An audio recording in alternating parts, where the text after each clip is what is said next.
ચિંડોળા તળાવ વિશે લોકો શું નથી જાણતા? એક મોટું ડિમોલિશન ડ્રાઈવ ત્યાં ચાલી રહ્યું છે, ગેરકાયદેસર ઝૂંપડાઓ તોડી પાડવા માટે.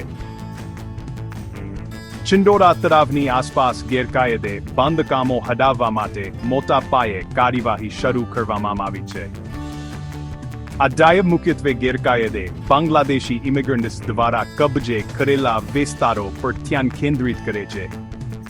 આ ઓપરેશનમાં હાનરા બુલડોઝર અને પાંબુ બનાવતા પોલીસ કર્મચારીઓ સામેલ છે અને ગેરકાયદેસર વીજ જોડાણો પણ કાપી નાખવામાં આવ્યા છે. લગભગ લોકોને અટકાયતમાં લેવામાં આવ્યા છે, જેમાં બાળકોનો પણ સમાવેશ થાય છે.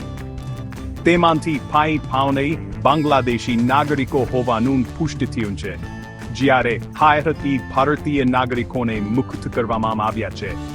રહેવાસીઓએ ભય અને ચિંતા વ્યક્ત કરી છે અને તેમના દુઃખદ અનુભવો અને બળજબરીથી હટાવવાની વાતો કરી છે. ડેમોલિશન સામે હાઈકોર્ટમાં કાયદાકીય પડકારો ઉચ્ચારવામાં આવ્યા છે. આ કાર્યવાહીનો ઉદ્દેશ્ય જમીન પાછી મેળવવાનો અને વર્ષોથી ચિંડોળા તળાવ વિસ્તારને પજોતા ગેરકાયદેસર ઝૂંપડાઓનો સામનો કરવાનો છે. આ ખતરનાક ક્રમ પર વધુ અપડેટ્સ માટે અમારી સાથે જોડાયેલા રહો.